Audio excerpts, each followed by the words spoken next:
Well, ladies and gentlemen, there you have it. Another weekend of professional football. This is Alan with D9Jsports. Hey, man, appreciate you guys tuning in tonight. I hope everybody's having a safe day out there. Hey, if you're in the 409 or anywhere in this area around Texas, hey, you already know. As they say, that hawk is out there. It's definitely cold outside. The weather's turning. It's going to be snow. I'm sure the kids are going to like the snow. They don't have to go to school over the next couple of days. But make sure if you're out there traveling, make sure that you're being safe. And make sure you got your pipes warmed up and covered up and everything. But let's get right into it. We're going to start off with the first game that came on today. You got the Philadelphia Eagles and the LA Rams. They were going at it, ladies and gentlemen. The game started off. The weather was okay at first. You know, it was cold, kind of light drizzle. And then as the game progressed, as they advertised, the weather continued to get worse and worse. So let's talk about the LA Rams. The LA Rams played their heart out. They done everything they could do. I will give credit to Matthew Stafford, ladies and gentlemen. He's from Texas, so you know we're definitely going to represent for him. Hey, he's a gunslinger, man. He's a gunslinger. Sean McVay. I figured they were one of the most dangerous teams that was out there, and the Philadelphia Eagles, they handled business and they got them. They got rid of them and sent them packing. I'm telling you though that the Rams don't have anything to hold to hang their head on because they play some good football. And they're going to be okay. I think moving forward, Sean's going to get it back together, and they're going to continue to progress. And you got to think they lost when you lose a Hall of Famer like Aaron Donald. That would have made a difference. But hey, like I said, they don't have anything to hang their hat on. Congratulations to them and on their season.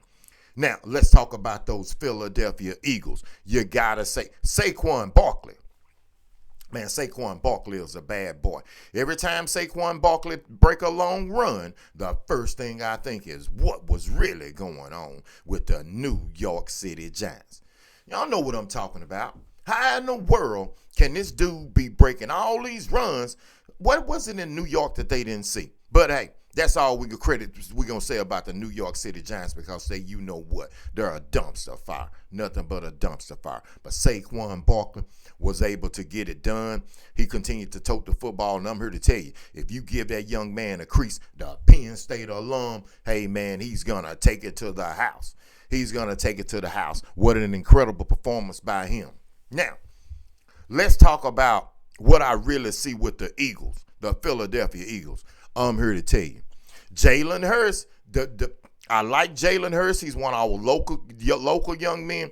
The Philadelphia, you're not going to beat nobody else that's left in the playoffs. You're not going to beat the Commanders, man, passing for 135 yards. So over the last couple of weeks, I've been paying attention because I've been had you on my prize picks, and I'm thinking that you can pass the ball. You couldn't even pass for 180 yards.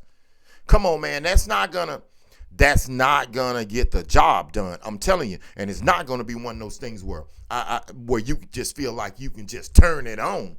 That ain't gonna be happening. That will not be happening.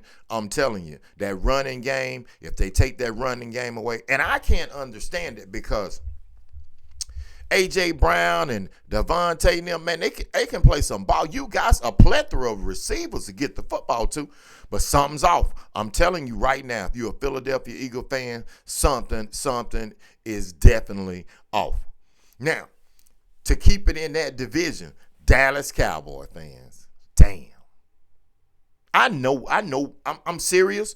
If you're a Dallas Cowboy fan, you gotta be like really, really disappointed to see time and time again is somebody else other than you going to the Super Bowl. And that's in your own division. Come on, man. Come on, Jerry. Come on, Dallas. Y'all know what I'm talking about. Let's just keep it real. But the Philadelphia Eagles, I like the Eagles, but that's not gonna get it done. That's not gonna get it done because Jaden Daniels and them, y'all, they split 1-1 with them. So it's gonna be a very interesting game. I do think that the Eagles will beat the Commanders. I think that the fairy tale ride for Jaden Daniels, as much as I like him, I think that the fairy tale ride is gonna come to the end. I think that the Eagles are gonna be ready for him, and it's gonna be a difference. It's gonna be cold. It's gonna be a different situation. I think now I may be wrong. Jaden them may come out. They may be the Cinderella story that goes all the way to the Super Bowl. All right. So congratulations to the Philadelphia Eagles for doing their thing. And hey, a win is a win. You're able to move on. You're back in the NFC Championship again. So great work. Great work to the Eagles. You having an incredible, and I do mean an incredible season. Now, let's move on to the game that just went off. The Baltimore Ravens and Lamar Jackson, the gunslinger, the dual threat, went out to Buffalo to take on Josh Allen and the Buffalo Bills. Another dual threat quarterback. They're battling it out for the MVP race. I'm here to tell you on the opening drive, the Baltimore Ravens easily went downfield and scored a touchdown. But they missed the extra point. Keep that in mind. They missed the extra point. Then they come back, they get the ball to the Buffalo Bills, and the Buffalo Bills, they drive downfield, and they score a touchdown. So you knew right then that it was going to be a classic game. Now, one thing that it doesn't matter how many times you watch my show, a lot of you guys and girls around here watch my high school football shows, and you know the very first thing I say when I do breakdowns. It doesn't matter whether you're playing high school, pee-wee high school, junior college, Division 1, 2, 3, professional football, arena football. If you can't hold on to the football, you're not going to be successful. And the Baltimore Ravens could not hold on to the football for nothing. They couldn't hold on to the football for nothing. They would drive downfield. Lamar, he would throw a pick, or Lamar dropping back in the pocket. You got to keep two hands on the football. So I want you young quarterbacks out there. I want you young quarterbacks to make sure that if you looked at the game, young quarterbacks, you see you got to keep two hands on the football, especially when the weather's bad. Especially when it's bad, you got to keep two hands on the football. Mark Andrews had two costly turnovers, and the pass where he caught the pass across the middle and fumbled the ball, that was one. But at the end of the game, when he dropped the 2-point conversion, Lamar Jackson lobbed it right to him, and he dropped it. Now, Mark Andrews is one of the best tight ends in the National Football League. He's Lamar Jackson's most dependable weapon. If you looked on the sideline, you saw that the dude was probably like, don't kill yourself, dude. And what I mean by don't kill yourself, I'm not literally talking about kill yourself. I'm talking about your mental state of mind, man. If you've ever been in a situation at the end of a football game, a basketball game, a sporting event, and you happen to make a mistake or don't make a play, you know how it eats you. It eats you, and it's tough, man. It's tough after a season like that. It's tough. But I want you to remember, Mark Andrews, that if it wasn't for you and some of the plays that you've made throughout the season, the Baltimore Ravens would not have been able to make it to the AFC divisional round. And I know a lot of fans out there probably going to say, oh, man, he should have made the catch. And I'm sure, in this world we live in now, you got a lot of idiots out there that are probably going to be talking crazy to the dude. But nah, man, that's just it, because I'm telling you, on every play, somebody does not do their job. I'm telling you, on some play, so all of the times that Lamar was getting sacked, okay, somebody wasn't doing their job. On the interceptions that Lamar was throwing, somebody wasn't doing their job. On some of the some of the drop passes, the players wasn't doing their job. So as a whole, Baltimore Ravens, hey, man, I know it's tough, man. But you just got to keep grinding. The only thing you can do is keep grinding. Lamar Jackson, I know that it's probably eating on you, because now everybody's going to put the narrative out there that Lamar can't win the big one. They're really going to be stuck on that. And just remember, though, Lamar, there were a lot of players, a lot of quarterbacks in particular, who went through the same thing. First on the list, I'm going to tell you about John Elway. Remember all those times John Elway went to the Super Bowl and couldn't win, but later on in his career, he did. So you've got a long way to go, Lamar, man. Just continue to work. I will say that you are the MVP of the league. I will tell you that. Now, on the other side of it, I will tell you, and I've been highly critical of Josh Allen, okay, but I'm telling you, Josh Allen played some good football. He didn't turn the football over. If you notice on the one play, if you were paying attention, Josh Allen was like he was going to they had him stuck, and Josh Allen was going to toss the ball back, but that's his growth. He didn't. He held on to it. So congratulations to Josh Allen. Overall, he played great. He played good football. He didn't pass. I don't even think he passed for 200 yards, but he didn't turn the football over. He did not turn the football over, and you got to give kudos out to the Buffalo Bills defense. You got to, because they done what they were supposed to. They contained Derrick Henry. In the second half, Derrick Henry continued to tote the football. He started to get momentum. But they were able to make the plays when they needed to make the plays.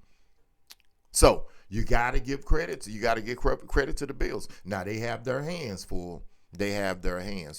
Coming up this week against Pat and the Kansas City Chiefs, because you already know that it's going to be a classic. Today, ladies and gentlemen, was definitely a classic. But the theme of the weekend was the number one seeds, other than the Kansas City Chiefs. I mean, they got beat, man, and it's tough. But that's football, man. That's what it's about. That's what makes it so great. That's what makes like the heroes in football and really in basketball and all the major sports, man.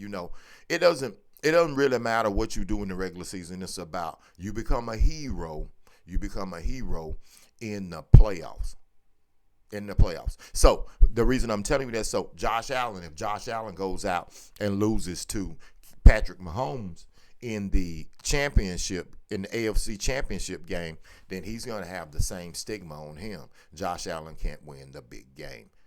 He can't win the big game to get him over the hump. So right now, Josh Allen really is going to be going into this game against the Kansas City Chiefs in representation of him and Lamar Jackson. I'm just keeping it real. Because somebody's going to have to get over the hump. And he has an opportunity to get over the hump that Lamar hasn't been able to get over. He has that opportunity. And then you've got the rookie, Jaden Daniels, out there. He has an opportunity to do something that's incredible. And on another note, we know that there will be a black quarterback in there. Okay, possibly two black quarterbacks in there. And I'm just putting that out there because I think that is something that, if it wasn't, we have so many things that we want to criticize the black quarterbacks about. But it should be proven to everybody right now that, it doesn't really matter. The black quarterback stigma probably will never go away. But just for those of you out there who want to continue to be on that moniker, hey, just know that they're getting a job done. So once again, incredible show of football this weekend. And then another thing, see, you didn't really see any really crazy stuff going on. Too many fisticuffs like you see in the NBA, right? You didn't really see that in the football games where it's really, guys are really violent out there on the field. You didn't see that. Maybe I'm just shooting a tab out to the NBA players. Stop wanting to be tough all of the time. But anyway, hey, incredible weekend. Tomorrow, we're going to get back with you in the morning. We're going to be talking about the national championship game. You've got the Fighting Irish of Notre Dame taking on the Ohio State Buckeyes. Somebody's going to get driven crazy tomorrow, and we're going to see who it is. So once again, this is Alan with D9Jsports. Appreciate you tuning in. Hey, share the videos with everybody. Share it with everybody. And for those of you young quarterbacks out there, most of you know, if you look on my Facebook page and all that, you know that in 2 weeks, the quarterback workouts will be starting. And my moniker is this. Either you can get on board or you can be left behind. You can listen to the haters and be average, or you can come over to a pro and you can be great. So you know how to get in touch with me, and let's keep this thing rolling. Let's keep it rolling. The Washington Commanders, the Philadelphia Eagles, the Kansas City Chiefs, or the Buffalo Bills. Somebody's going to win the Super Bowl. Will it be the Kansas City Chiefs to three-peat for the first time in history? Will a rookie, Jaden Daniels, lead his team to the title? Will Jalen Hurts and the Philadelphia Eagles get back and possibly have a rematch against the Kansas City Chiefs? Will Josh Allen and the Buffalo Bills get back for the fifth time? And can he do something that Jim Shotgun Kelly didn't do and get them there?